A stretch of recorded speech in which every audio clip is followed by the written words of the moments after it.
Okay. Hi, so this is a quick tutorial on how to use the software on the UV-Vis Spectrometer by Thermo Scientific. Here we'll look at the desktop. We click Thermo Insight, not Thermo Q, Thermo Insight. Click it, let it open.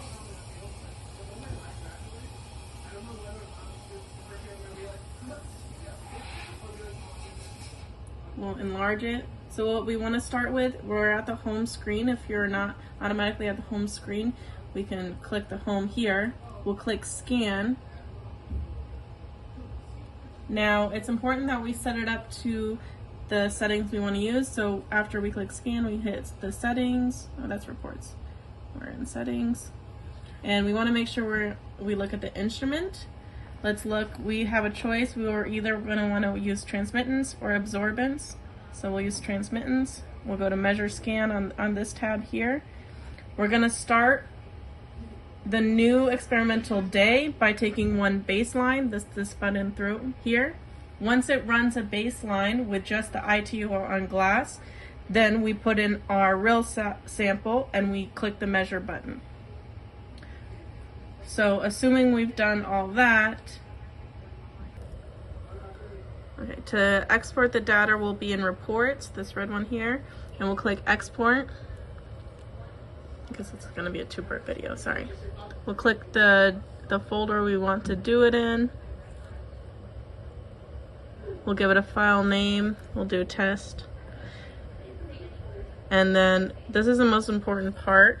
So in order to save the data, there's two options of CSV. There's a CSV that says report. Okay, that's the wrong CSV. We want to use the Spectrum CSV file, spectrum.csv. So only if we do that will it save properly. So let's just put it in the desktop. We'll call it test Spectrum CSV and we'll save it. So then we'll go over here, and as we can see previously, this test 1, when we did it, the report CSV only gave us this, no data, useless. Test 2, when we saved it correctly with the Spectrum CSV, we get the data from the sample that we took. Okay. So the sample holder goes like this with this black knob on the left side, and there's two right here, 1, 2 little knobs that go in these divots, so that's how you know it's secured.